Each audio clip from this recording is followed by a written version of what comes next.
जय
नवरात्र म्हणजे शक्तीचा जागर. भगवती ही स्त्री रूपामध्ये जगामध्ये वावरत असते, म्हणून हा स्त्री शक्तीचा जागर आहे. आणि आता अन्नधान्य नवीन तयार होऊन घरोघरी आलेले आहे, सुबत्ता आलेली आहे. आणि त्यामुळे तिच्याबद्दल निर्देश करण्यासाठी म्हणून सुद्धा आपण हा शक्तीचा जागर करत असतो, नवरात्र करत असतो. आता नवरात्र 9 संख्या का घेतली असा विचार आपल्या मनात येतो. तर 9 ही संख्या ही मोठी अजब आहे. ते नवाचा पाळणा आपल्याला म्हणतात. 9 एके 9 बेरीज 9, 9 दुने 18, 8 ने 1 9, 9 त्रिक 27. सगळा पाळणा म्हणत नाही पण म्हणून हिला पूर्ण संख्या असं म्हटलं जातं. आणि दुसरा त्याचा अर्थ असा आहे की 9 ही अंक जो आहे तो सगळ्यामध्ये मोठा अंक आहे. म्हणजे 1 ते 9 या संख्या सांगितलेल्या आहेत, त्याच्यामध्ये 9 हा अंक सगळ्यात मोठा. तसं मनुष्य प्राणी या सगळ्या भूतमात्रामध्ये श्रेष्ठ सांगितलेला आहे. पण त्याच्यावरती सुद्धा कोणीतरी आहे ना, म्हणून 9 अधिक 1 म्हणजे 1 कोण, तर ते परब्रह्म किंवा आदिमा. म्हणजे मनुष्य सगळ्या भूतमात्रामध्ये जरी मोठा असला तरी त्याच्यापेक्षा मोठं असलेलं हे परब्रह्म आणि ह्या नरदेहाचं सार्थक करून घ्यायचं असेल तर त्या परब्रह्माला प्राप्त करून घेतलं पाहिजे, त्या आदिशक्तीला प्राप्त करून घेतलं पाहिजे. म्हणून हे नवरात्र. म्हणून 9 अंक बघा, ज्याला ब्रह्मसंख्या सुद्धा म्हटलं जातं. जमिनीमध्ये जर आपण बी पेरलं तर त्याला 9 दिवसामध्ये अंकुरत होतात. मूल जन्माला यायचं असेल तर 9 मास 9 दिवस हे लागतात. म्हणजे 9 संख्या ही निर्मिती दर्शक अशी संख्या आणि ही आधी मायाच आहे, आधी जननी आहे. ती सृष्टी निर्माण करते म्हणून तिचा हा जागर. मग ही आदिशक्ती जी सांगितलेली आहे ती स्त्री रूपामध्ये आपल्याला दिसते. मग स्त्री म्हणजे काय? स्त्रीमध्ये कोणकोणते गुण दिसतात? तर वात्सल्य आहे, त्याग आहे, सहनशीलता आहे, चातुर्य आहे, सामर्थ्य आहे, असे अनेक गुण आपल्याला स्त्री रूपामध्ये दिसतात. किती अगदी साधी साधी घरातली आपण उदाहरणं जरी घेतली, छोट्या छोट्या गोष्टीत स्त्री त्याग करत असते. एक घर कुटुंब आणि दरवेळेच्या स्त्रीचा जी उकड करत असेल तांदूळाची ती खाली करपायची. आता तिला काय वाटायचं, मी नवऱ्याला करपलेलं कसं द्यायचं, म्हणून स्वतःला नको असताना, आवडत नसताना ती चांगली ती आपल्या पतिराजांना देत असेल आणि स्वतः ती थोडीशी लागलेली असते. म्हणजे शिळपाक सुद्धा प्रत्येक घरामध्ये आपल्याला दिसतं की स्त्रिया चालते. आणि नंतर बरेच वर्ष झाली नवरा सुद्धा काही बोलायचं नाही. आणि एक दिवस नवऱ्याने पण असं ठरवलं की आज आपण तिला सांगायचं की तू ते कशाला खाते. वास्तविक पाहता ते लागलेली उकड जी होती ना ती नवऱ्याला आवडायची, पण आम्ही त्याला ती पिळायची नाही, कारण ती स्त्री स्वतः खात होती. म्हणजे एकमेकांसाठी त्याग करणं हे स्त्रीचं आपल्याला गुण दिसतो. तशीच ती सामर्थ्यवान आहे, चतुर आहे. अहो, संसार करताना सुद्धा पटकन निर्णय घेण्याचं काम कोण करतं? हो, स्त्री करते. म्हणजे पुरुषांना निर्णय घेता येते असं मात्र पण म्हणायचं नाहीये, पण प्राधान्याने आपल्याला स्त्री निर्णय घेते. अशी ही स्त्री ही प्रत्यक्ष आधी मायेचं स्वरूप आपल्याला दिसतं. म्हणून हा नवरात्रीचा जागर आपल्याला आता करायचा. मग ह्या नवरात्रीचा जागर म्हणजे नक्की काय? तर भगवती सुद्धा ह्या नवरात्रामध्ये रक्तबीज, महिषासूर असे अनेक राक्षसांचं निर्दान करत. म्हणजे सुष्ट शक्तीचा दुष्ट शक्तीबरोबर जो युद्ध चालतं त्याच्यामध्ये सुष्ट शक्ती जिंकते. असं हे नवरात्र आपल्याला साजरं करायचं. या नवरात्रा मागला हेतू हा. पण ही आदी माया, आदी शक्ती, तिची 9 रूप आपल्याला दिसतात आणि दररोजच्या दिवशी प्रत्येक दिवशी वेगवेगळ्या ह्या दुर्गेचं आपण पूजन करत असतो. मग आजचा दिवस हा शैलपुत्री देवीची पूजन करण्याचा. मग शैलपुत्री हिला नाव का बरं पडलं? तर शैल म्हणजे पर्वत, पर्वत कन्या पार्वती म्हणून तिला शैलपुत्री असं नाव पडलेलं. मग हिचं ध्यान कसं आहे? तर ही नंदीवर आरूढ झालेली आहे. स्वभावाने अत्यंत शांत, समंजस, मनाने तृप्त असणारी, प्रसन्न असणारी अशी ही देवी आहे. आणि हिचं पूजन केल्यानंतर आपल्यामध्ये आपल्याला जे संकट येतात त्यातनं ती आपल्याला निवारून देते. म्हणून हिचं पूजन करायचं. साजूक तुपातला नैवेद्य तिला दाखवला की जास्त प्रसन्न होतो.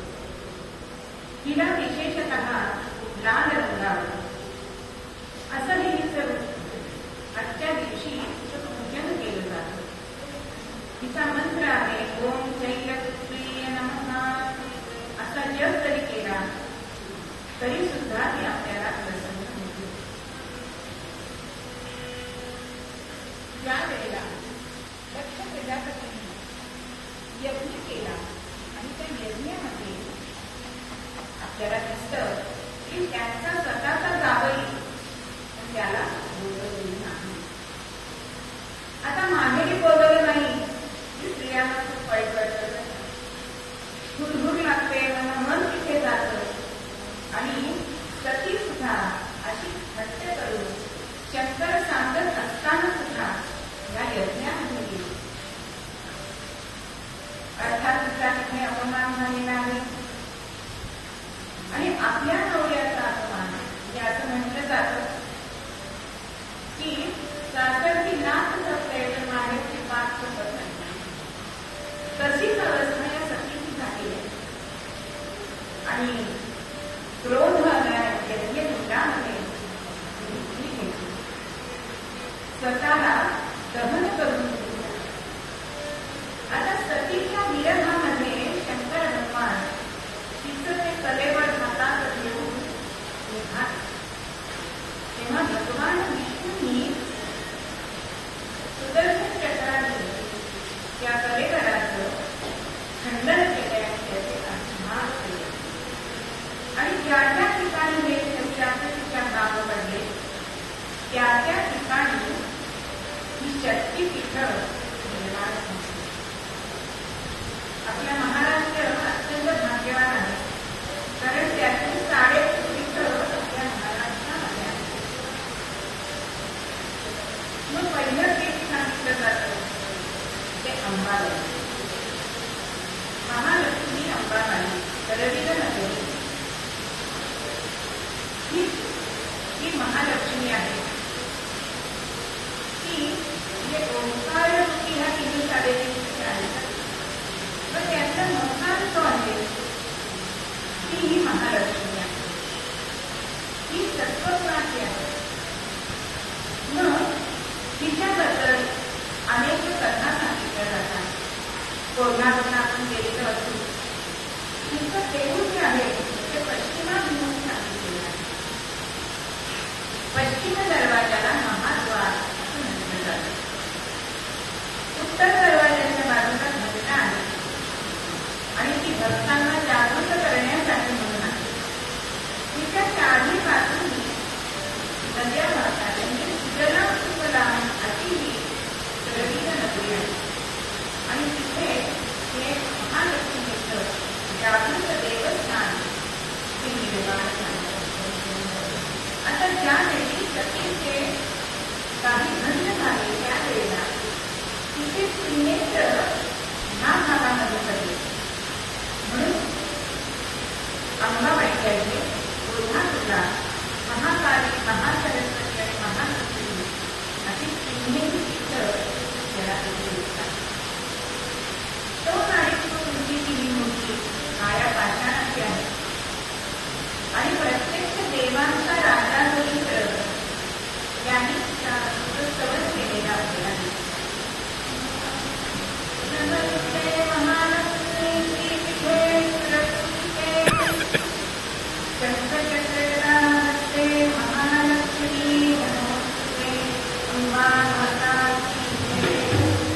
चक्रभूत असणाऱ्याची महालक्ष्मी अनेक जणांची दैवत आहे. अत्यंत मातृत्व अशी असणारी महालक्ष्मी आपल्या भक्तांवर अत्यंत मायेची पापड घालत असते. तिच्याबद्दल अनेक कथा सांगितल्या जातात. एकदा भगवान विष्णूकडे गरुडाचल नावाचे ऋषी भेटायला आले आणि त्यांची मुलगी छोटी होती, तिचं नाव माधवी. आणि भगवान विष्णूंना भेटायला आल्यानंतर या मुलगी ही अजाणली होती आणि विष्णूंच्या शेजारी बसली.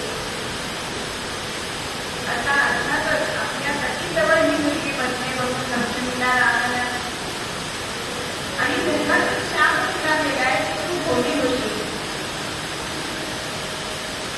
आता विनाकारण आपल्या मुलीला शाप दिलाय म्हटल्यानंतर हे गरुडाचल नावाचे ऋषी होते त्यांनी लक्ष्मीला शाप दिलाय की तू हत्तीनं होशील. आणि खरोखरच ही लक्ष्मी हत्तीय झाली. मग तिने तपश्चर्या केली. ब्रह्मदेवाकडनं तिने वरदान मागितलं आहे आणि त्यामुळे ती गजलक्ष्मी सुद्धा झालेली आपल्याला. अशी एक कथा सांगितली जाते. दुसरी कथा अशी सांगितली जाते की भृगु ऋषी ज्या वेळेला विष्णू भगवानांना भेटायला आले तेव्हा ही पादसंवाहन करत होती. विष्णूंचा डोळा लागलाय आणि आपल्याकडे त्यांचं लक्ष नाही हे बघून भृगु ऋषींनी विष्णूंच्या वक्षस्थलावर लक्षात प्रकार केला. आपल्या पतीला लत्ता प्रहार केलाय आणि एवढ्यामध्ये विष्णू भगवान जागृत होत आहेत आणि ऋषी मुलींच्या बाहेर पडतायत, त्यांना शरण जात आहे. हे तिला आवडत नाही म्हणून ती रुसून ह्या स्थळी आली असं म्हटलं जातं. अशा बरेच कथा ह्या महालक्ष्मीच्या सांगितल्या जातात. कोणी म्हणतं की ही लक्ष्मीचा अवतार आहे म्हणून विष्णुप्रिया असं तिचं नाव असते म्हटलेलं आहे. तर कोणी म्हणतंय की पार्वती आहे कारण तिच्या मस्तकावर सुदर्शन तिने धारण केलेलं आहे. बऱ्याच आख्यायिका इथे सांगितल्या जातात की इथे असं सांगितलं जातं की बुधवारी ही शहरातलं कुणाला बाहेर जाऊ देत नाही. आपण तुला बाहेर बसलेला बुधवारी पाठवत नाही बघतो की 400 बुद्धी येशी कधी असं म्हटलं जातं. आणि याचं प्रत्यंतर आम्ही देवताय करतो. मी लहान असताना आम्ही कोल्हापूरच्या देवच्या दर्शनाला गेलो आणि तेव्हा असं एक राऊंड तिकीट मिळत होती. त्याच मार्गाने प्रवास करायचा. पण आमचा कार्यक्रम जो ठरलेला होता तो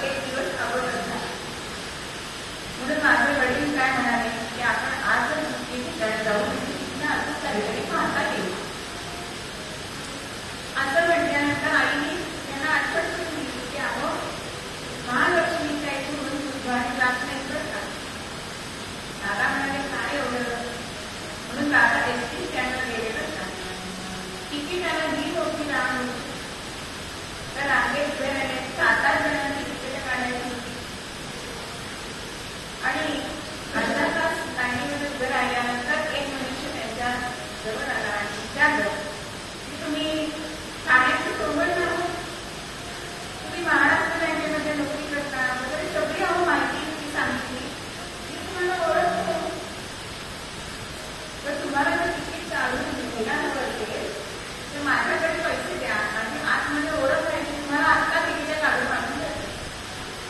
आता एवढी माहिती सांगितल्यानंतर वडिलांना सहज वाटलं आणि सगळ्यांचे पैसे त्याच्याकडे दिले. आता हा तिकीट काढायला जो गेला तो आलाच नाही. बराच वेळ वाट बघितली. बरं त्यावेळी यांचा 5 वाजता बंद व्हायचा. आता सारखं ATM वगैरे काय नाही. दादा छान मारून घरी आले. आम्ही तिथे उतरलो होतो तिथे आणि शेवटी बुधवारी आम्ही कोल्हापुरात निघू शकलो नाही. दुसऱ्या दिवशी जेव्हा 10 वाजता बँका उघडल्या तेव्हा पैसे काढून आम्ही गुरुवारी निघालो. म्हणजे ती बुधवारी जाऊ देत नाही. अशी ही महालक्ष्मी अत्यंत प्रेमळ आहे. ती रुसून आली आहे म्हणून असं सांगितलं जातं की तिचं दर्शन घेतल्याशिवाय बाला तिला जात. आणि आजही बाला तिला वर्षाकाठी एकदा गाडी सोडता आहे येतो. पण कोणी काही म्हणते की लक्ष्मी असते, सरस पार्वती असते, पण आहे मात्र मातृवस्ती करून मिळाली आणि ती नमस्कारा पावणारी आहे. म्हणून कवी म्हणतात नमस्कारा पावती आली, नमस्कारा पावती, नमस्कारा पावती आली, नमस्कारा पावती.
त्या वर्णनामुळे त्यांची जी काव्य शक्ती आपल्याला नवल करायचं आहे.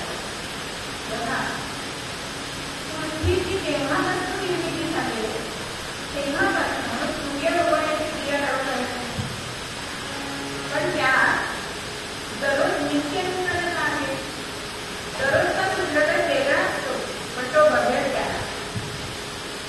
त्यासाठी मी उदाहरण सांगते की मी सूर्यकिरण अंगावर आलेली नसतो असं एक मुलगा शिक्षकांना सांगत होतो. सरांना मला आश्चर्य वाटतं की चांगलं आहे ना, हल्लीच्या काळात कोण एवढं लवकर उठते. आणि मग नंतर साक्षात्कार होतो सरांना की त्याच्या घरात पश्चिमेला आहे, तो पश्चिमेला सूर्यकिरण जेव्हा त्याच्या शेतीतून येतात तेव्हा. पण असा सूर्योदय जर आपण एखाद्या मोठ्या मैदानामध्ये किंवा एखाद्या टेकडीवर जाऊन जर आपण बघितला तर खरोखरच आजच्या धकाधकीच्या जीवनामध्ये आपल्या मनाला ती शांतता मिळाली, वातावरणाची प्रसन्नता मिळाली.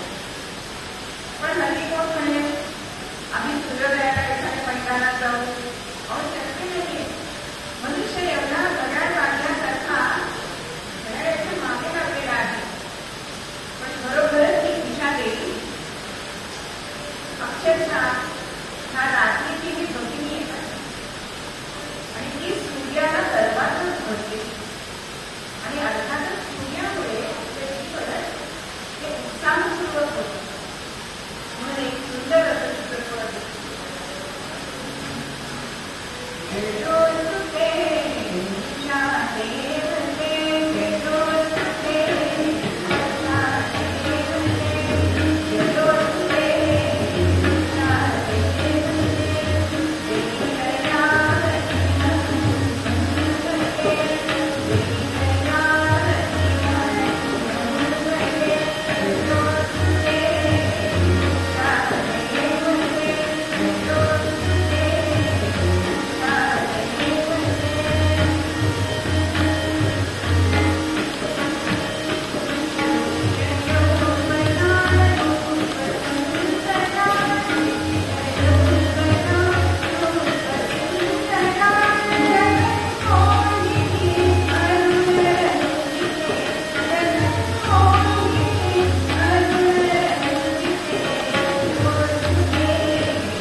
आणि प्रत्येक हातामध्ये काही ना काहीतरी आयुध आहे. तर त्या आयुधाचं त्या गुणानुसार त्याचं प्रतीक म्हणून हातात असते. आज आपण तिथे प्रतीक तिचं आयुध बघायचं आहे ते अगदी या समितीमध्ये जात असते आणि आजच्या मुलीच्या हातामध्ये अगदी सुंदर पण हे अगदी सुंदर काय करतो काय आपल्याला तर अगदी जेव्हापासून माणसाच्या जीवनामध्ये आलाय तेव्हा त्याच्यामध्ये क्रांती झालेली आपल्याला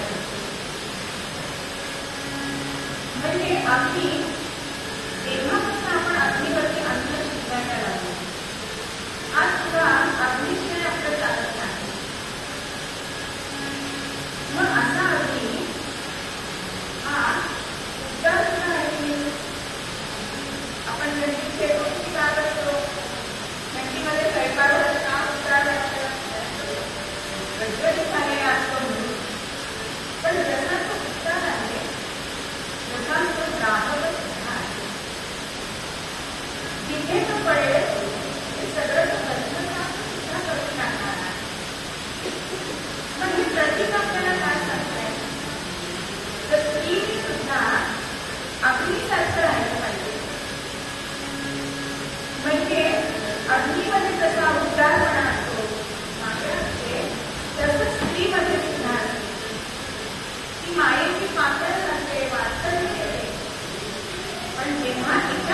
म्हणून प्रत्येक आयुष्यामध्ये सुद्धा हे आपल्याला प्रतिकात्मक काय शिक्षण आहे हे आपण बघायचं. अगदी कसा शुद्ध असतो, पवित्र असतो, तसंच ही प्राणित्य सुद्धा हे तितकंच पवित्र असायला पाहिजे. दुसऱ्याने आपल्याकडे जेव्हा होते तेव्हा त्याला शीतलता, प्रसन्नता हे त्याला दिसलं पाहिजे. मग त्याच्यासाठी आपला वेश कसा जायला पाहिजे हे स्त्रीने स्वतः ठरवायचं आहे. पाश्चिमात्य लोकांना अनुसरण करू नये. आपल्याला शोभे चांगलं दिसेल असा वेश परिधान करणं ही भारतीयांची संस्कृती आहे. आणि ही संस्कृती आपण आधी मागेकडनं केली. अशी ही आधी माया अनेक शस्त्र आयुष्याने धरलेली आहे. त्यातलं हे व्यक्तित्व. म्हणून प्रत्येक स्त्रीने कर्तव्य अग्नीप्रमाणे राहिलं पाहिजे. म्हणजे ते अत्याचार होत आहे ते होणार नाही. त्याला थोडासा आळा बसतो. सध्या नवरात्र म्हटलं की 15 दिवस अगोदर वारे व्हायला लागतात. त्याच्यामध्ये कोणत्या असणाऱ्या साड्या कोणत्या दिसायचे अहो अगदी विकत नाही घेत त्या साड्या. पण जर आपल्याकडे त्या रंगाची साडी असते तर काय असतं या रंगाची आहे. मग आजचा रंग आहे पांढरा. तर पांढरा रंग काय सूचित करतो? तर पांढरा रंग नम्रता, पावित्र्यता, शुद्धता, सत्यता, शांतता असे अनेक गुण या पांढऱ्या रंगामध्ये आहेत. आणि पांढरा रंग हा सगळ्या रंगांना सुलभ होतो. म्हणून चित्रकार जर चित्र काढायचं असेल तर कुठल्या रंगाचा कागद घेतो? पांढऱ्या रंगाचा घेतो. तो कधी पिवळ्या रंगाचा वेळ घेतो का? असा हा पांढरा रंग हा सगळ्या रंगांचं मूळ सांगितलेलं आहे. त्याच्यातून सगळे रंग निर्माण होतात. आपण लहानपणी सगळ्यांना विज्ञानामध्ये प्रयोग आपण सगळ्यांनी केलेला आहे. एक प्रवृत्ती घ्यायची, त्याच्यावरती सगळे 7 रंग जे आहेत त्याच्या पट्टे काढायचे आणि ती चक्कीवर आपण भरभर प्रतिमा केली तर त्या चक्कीचा कुठलाही रंग आपल्याला न दिसता तो रंग पांढरा दिसतो. म्हणजे सगळ्या रंगांचं मूळ ते पांढऱ्या रंगात. म्हणून पांढरा रंग हा श्रेष्ठ सांगितलेला आहे. तो ज्ञानाचा रंग सांगितलेला. पांढऱ्या रंगाची विशेषता म्हणजे शांतता त्यांनी म्हटलं. ज्यावेळी आम्ही वारीला गेलो होतो वारीमध्ये संध्याकाळ झाली की एक पांढरं निशाण उभारलं जातं. त्याच्यासाठी आपण लाखांनी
ग्रंथ जर नसतील ना तर आपलं आयुष्य हे निरस होईल, बेचैन होईल.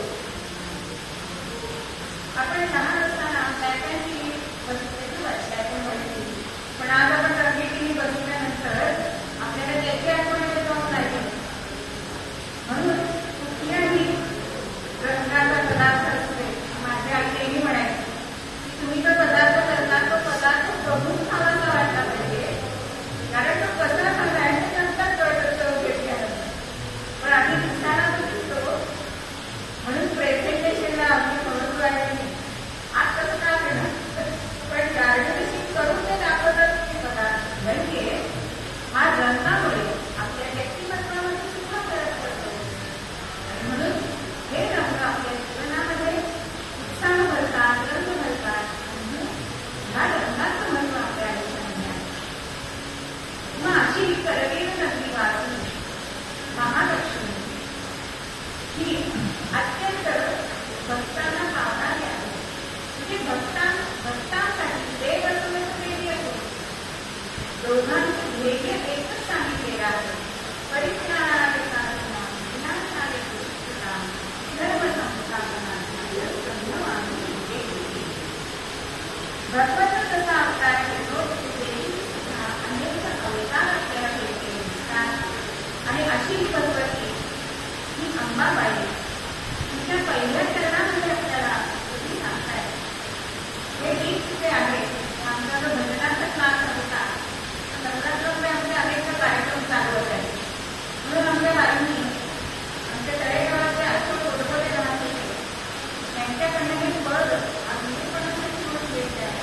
ते त्यांच्याकडून दर्शन घेतलं की महालक्ष्मी करत नव्हती योग्य कुठे दक्षिणेसाठी तिला म्हणतात. ते उत्तरेची काशी चक्रांना आवडते आणि दक्षिणेची काशी ह्या जगदंबेला अशी मायेला आवडते. म्हणून दक्षिणेकाशी करवीर नगरी. करवीर नगरी हे नाव सुद्धा कसं पडण्याचे कसं आहे की हा सगळा महाराष्ट्र आणि कर्नाटक यांच्या मध्यावरती हा भाग येतो करवीर नगरी. आणि सतत महाराष्ट्र नदी आहे आणि एका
Bye.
तिची वस्ती होती, तिचं राज्य तिथे होते आणि त्याला दक्षिण काशी असं म्हणत असत.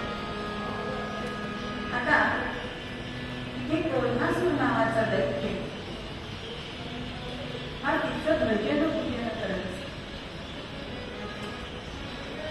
दररोज तिची षोडशोपचारे पूजा करायची. दररोज तिला नवीन वस्त्र द्यावे, अलंकार घालावे आणि मनोभावे तिची पूजा करावी.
उपासना केली म्हणून हाही करतो, पण चांगलं कोणाला बघत नाही.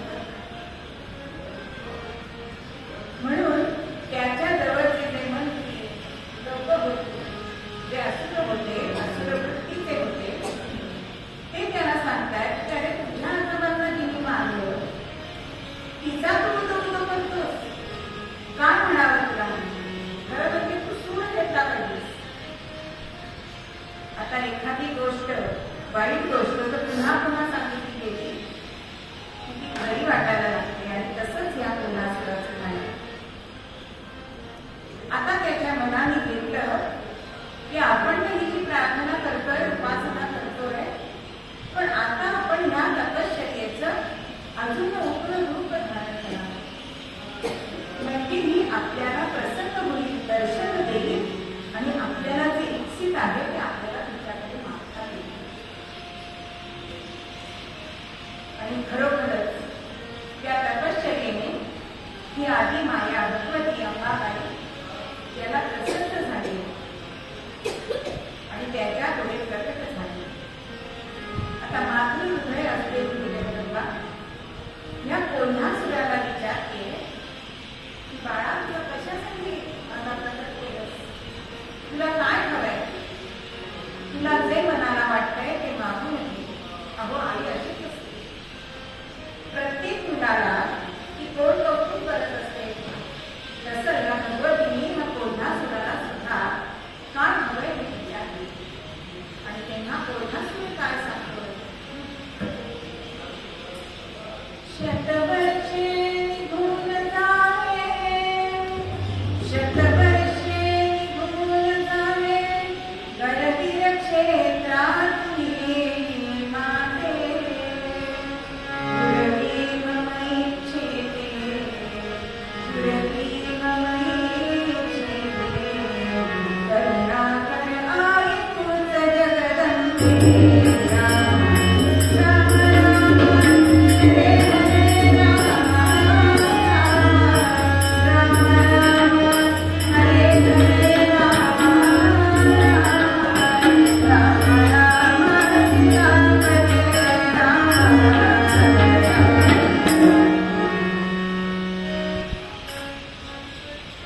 कोल्हासुराने मागितलंय की शतवर्षे निघून जावे, तुझं सोडून करवीर नगरीचं राज्य सोडून 100 वर्ष मागे आता ह्याची काहीच कल्पना आम्हाला नाही. पण मुलाचे पोट पुरवणे हे तिचं इच्छित असतं आणि त्यामध्ये तथास्तु म्हणाले.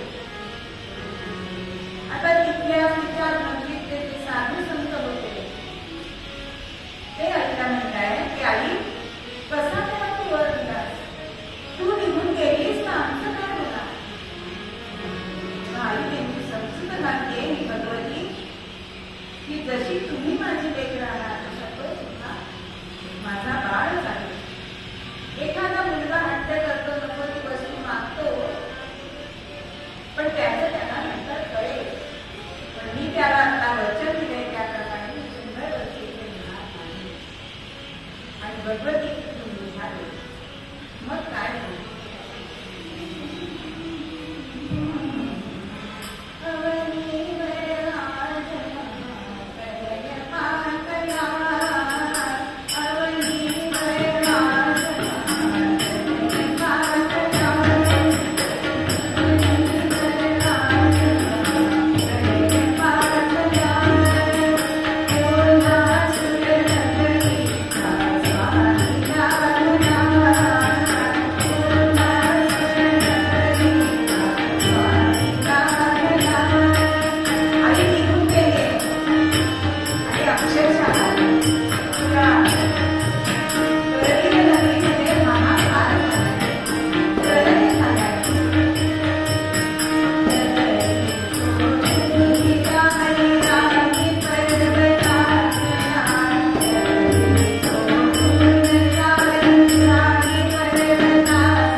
वेशीपर्यंत आहे. कारण अजून 100 वर्ष पूर्ण होत नाही म्हणून वेशीला थांबले.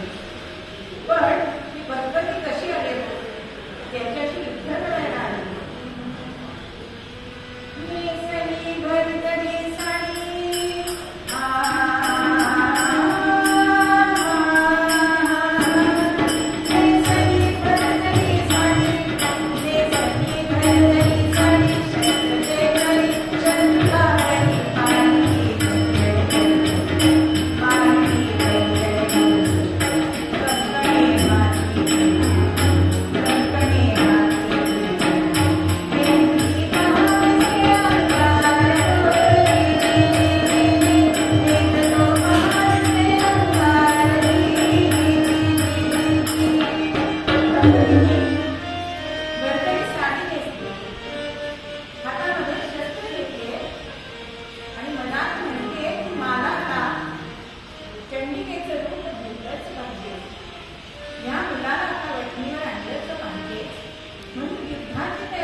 आहे